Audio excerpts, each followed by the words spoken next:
Turki selama bertahun-tahun menempati posisi penting dalam dinamika konflik di Timur Tengah. Sikap Ankara terhadap kekejaman Israel di Palestina tidak pernah setengah hati. Presiden Recep Tayyip Erdogan dalam pernyataan resminya menegaskan bahwa pemerintahannya bekerja keras menghentikan kekerasan di Gaza dan menjaga agar jalur bantuan kemanusiaan tetap terbuka hingga sampai kepada warga sipil. Nada tegas juga datang dari Menteri Luar Negeri Turki, Hakan Fidan, yang menuding Perdana Menteri Israel, Benyamin Netanyahu, sengaja melakukan penindasan sistematis terhadap rakyat Palestina demi memaksa mereka meninggalkan tanah leluhur mereka. Dalam kunjungannya ke Mesir, Fidan bahkan menyerukan negara-negara Islam dan komunitas internasional untuk bersatu menghadapi kebijakan ekspansionis serta genosida Israel. Namun, sikap Turki tidak berhenti pada kata-kata.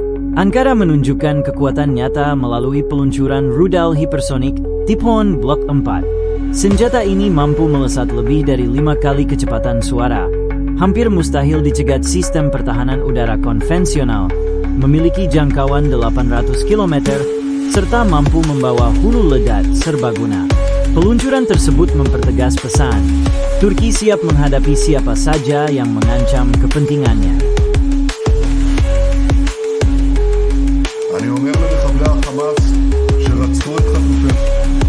Sejak pecahnya krisis Gaza pada Oktober 2023, Turki bergerak cepat dalam memberikan dukungan.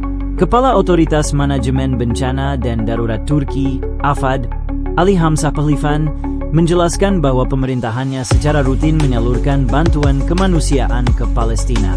Mereka memantau situasi setiap hari, mengoordinasikan pasokan dari Kementerian Kesehatan, Bulan Sabit Merah, LSM, hingga lembaga kemanusiaan internasional. Bantuan ini dikirim lewat jalur udara dan laut dengan tujuan akhir menembus Gaza. Namun, rintangan tidaklah ringan. Sejak Maret 2024, Israel memperketat blokade di perbatasan Gaza, bahkan untuk pengiriman bantuan medis sekalipun. Baru pada 27 Juli, Israel membuka sedikit akses terbatas. Turki segera memanfaatkan celah tersebut, mengirim bantuan melalui kota Al-Aris di Mesir sebelum personel AFAD berjuang keras di perbatasan Rafah. Prosesnya penuh tekanan, menuntut kesabaran luar biasa agar bantuan benar-benar sampai kepada rakyat Gaza.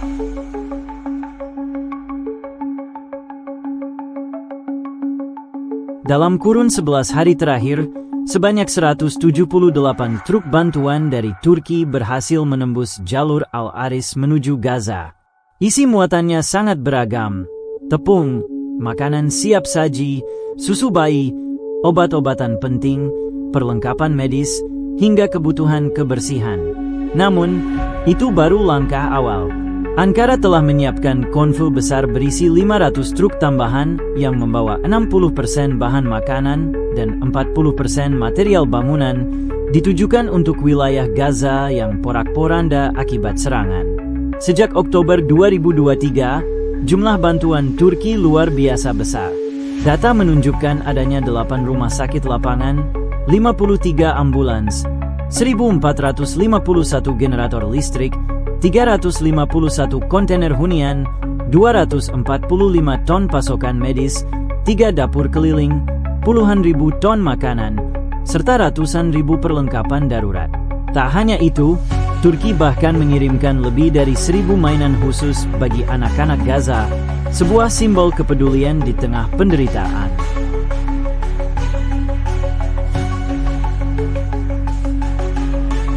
Dukungan terhadap Gaza tidak berhenti pada level pemerintah. Masyarakat Turki juga berperan aktif. Kampanye bergandengan tangan untuk Gaza yang dimulai sejak Februari 2024 terus berjalan hingga kini. Arus bantuan dari warga sipil membuat distribusi tidak pernah berhenti. Bahkan, Ankara menampung lebih dari 430 pasien Palestina yang dievakuasi dari rumah sakit Gaza yang hancur karena serangan Israel. Selain itu, pemerintah Turki terus berkoordinasi dengan UNRWA, Badan PBB untuk pengungsi Palestina, demi memastikan bantuan tidak terhenti. Upaya ini memperlihatkan komitmen jangka panjang Turki, bukan sekadar retorika politik. Kombinasi dukungan pemerintah, LSM, serta masyarakat sipil menjadikan Turki salah satu sumber bantuan terbesar dan paling konsisten untuk Gaza.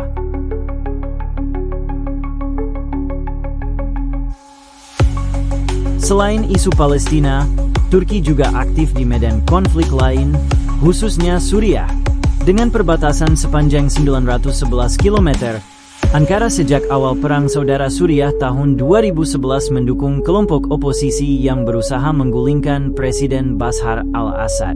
Meski berulang kali menyangkal keterlibatan langsung, banyak pengamat meyakini dukungan itu sejalan dengan strategi jangka panjang Ankara. Bagi Turki, ada kepentingan strategis yang tidak bisa diabaikan, mencegah terbentuknya wilayah otonom Kurdi di perbatasan dan menghindari arus pengungsi besar-besaran ke wilayahnya. Karena itu, sejak 2016 militer Turki meluncurkan serangkaian operasi di dalam Suriah dengan alasan memerangi ISIS dan kelompok Kurdi. Namun, tindakan ini juga menuai kecaman dari komunitas internasional.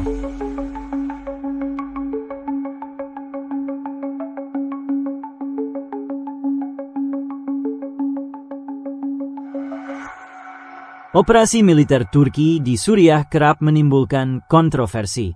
Tahun 2024, kepolisian Turki menangkap sekelompok orang yang dituduh menjual informasi rahasia kepada Mossad, intelijen Israel. Informasi itu disebut-sebut digunakan untuk melacak target di wilayah Turki.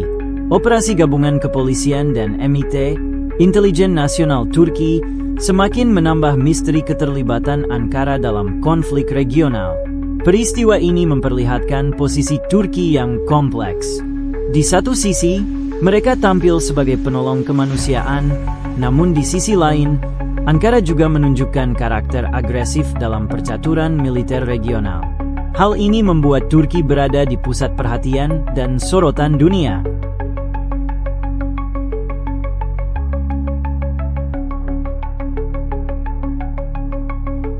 Hubungan Turki-Israel sejak dulu penuh ketegangan. Meski Turki termasuk negara Muslim pertama yang mengakui kedaulatan Israel, isu Palestina terus menjadi penyebab retaknya hubungan kedua negara. Salah satu titik balik terbesar adalah insiden kapal Mavi Marmara pada tahun 2010. Saat itu, pasukan Israel menyerbu kapal bantuan asal Turki dan menewaskan sejumlah aktivis kemanusiaan. Insiden tersebut memicu krisis diplomatik hingga duta besar kedua negara ditarik. Kini, rencana Netanyahu menguasai seluruh Gaza kembali membuat Ankara bereaksi keras. Kemarahan publik dan pemerintah Turki memperlihatkan bahwa hubungan Ankara-Tel Aviv rapuh dan bisa memburuk setiap kali konflik Gaza memanas.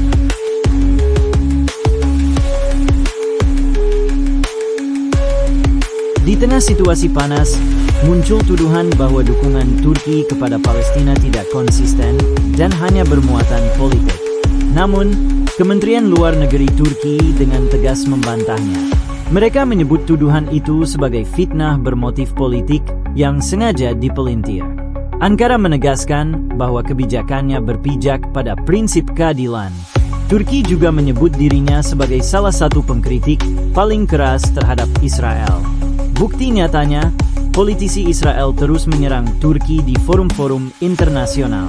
Hal ini justru dianggap sebagai tanda bahwa Ankara konsisten berada di garis depan pembelaan terhadap Palestina.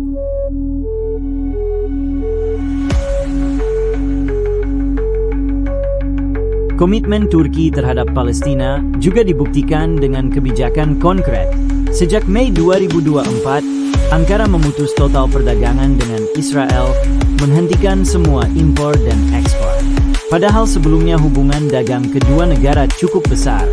Keputusan ini menjadi pukulan ekonomi yang signifikan bagi Israel sekaligus pesan politik yang jelas. Selain itu, Turki melarang seluruh penjualan peralatan militer ke Israel.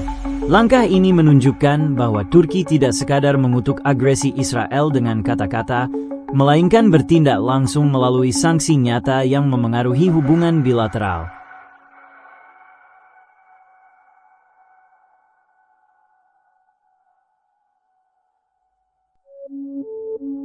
Lebih jauh lagi, Turki tampil sebagai motor diplomasi global melawan Israel. Ankara aktif mendorong PBB menghentikan aliran senjata ke Tel Aviv. Hingga kini, lebih dari 52 negara mendukung inisiatif yang diusulkan Turki. Dukungan internasional ini memperlihatkan kemampuan Ankara membangun koalisi dalam menentang kebijakan militer Israel.